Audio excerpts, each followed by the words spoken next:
வணக்கம் நண்பர்களே. இன்றைக்கி நம்ம இந்த வீடியோவில் என்ன பார்க்க போகிறோம்னா, ரேஷன் கார்டில் பெயர் நீக்கம் செய்வது எப்படி? இப்போ புதுசாக ஒரு ரேஷன் கார்டு எடுக்கணும்னா, நம்மளுடைய பழைய ரேஷன் கார்டுலேருந்து பெயர் நீக்கம் செஞ்சாகணும். அப்போ தான் புதுசாக ரேஷன் கார்டு அப்ளை பண்ண முடியும். வாங்க வீடியோக்குள்ளே போகலாம். மொபைல் அல்லது சிஸ்டமில் ப்ரௌசர் ஓப்பன் பண்ணிக்கோங்க. அதில் டிஎன்பிடிஎஸ்ன்னு டைப் பண்ணுங்கள். டைப் பண்ணி என்டர் பண்ணுங்கள். இது கவர்மெண்ட்டோட அஃபிஷியல் வெப்சைட். அதை கிளிக் பண்ணுங்கள். கிளிக் பண்ணதும் இந்த மாதிரி ஒரு பேஜ் லோட் ஆகும். இது ரேஷன் கார்டு சம்மந்தமான அனைத்து டீட்டெயில்ஸும் இதில் இருக்கும்.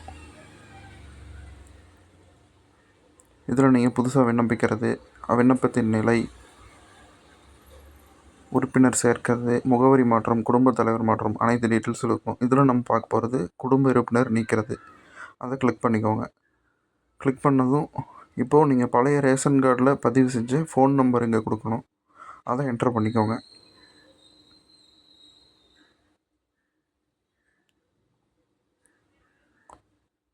கீழே கேப்சா குறியீடு, அதில் மேலே இருக்கிற நம்பர் 415333 அந்த நம்பரை பதிவு செஞ்சுக்கோங்க.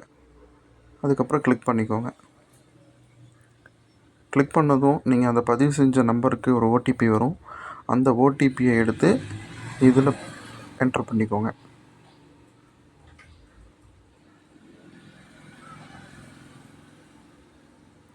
என்ட்ரு பண்ணிட்டு பதிவு செய்யுங்கிற பட்டனை கிளிக் பண்ணுங்கள்.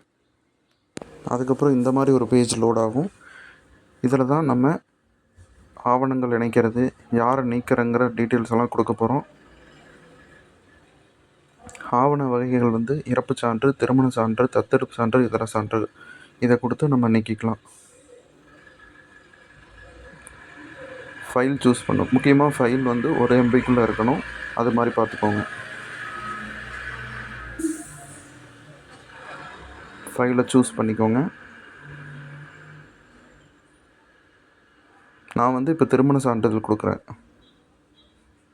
கொடுத்ததுக்கப்புறம் கீழே இந்த மாதிரி உங்களுக்கு விசிபிள் ஆகும். ரீசன் கொடுத்துக்கோங்க. காரணமும் ரீசனும் கொடுத்து இங்கிலீஷ்லேயும் தமிழ்லேயும் என்டர் பண்ணிக்கோங்க.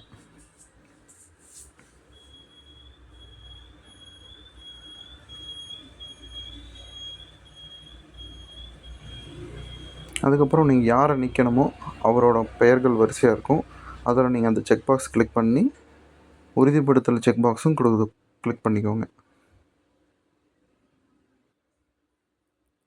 கடைசியாக எல்லாத்தையும் சரிபார்த்துட்டு பதிவு செய்யுங்கிற பட்டனை கிளிக் பண்ணுங்கள்.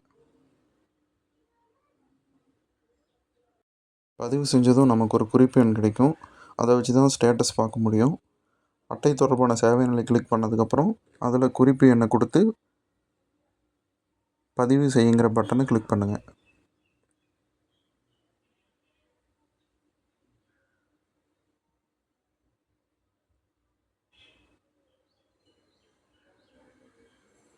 இப்போது உங்கள் குடும்ப அட்டை என்ன ஸ்டேட்டஸில் இருக்குதுன்னு தெரிஞ்சுக்கலாம். இந்த வீடியோ பிடிச்சிருந்தால் லைக், ஷேர் அண்ட் சப்ஸ்கிரைப் பண்ணிக்கோங்க. மீண்டும் ஒரு நல்லதொரு வீடியோவில் பார்ப்போம். நன்றி.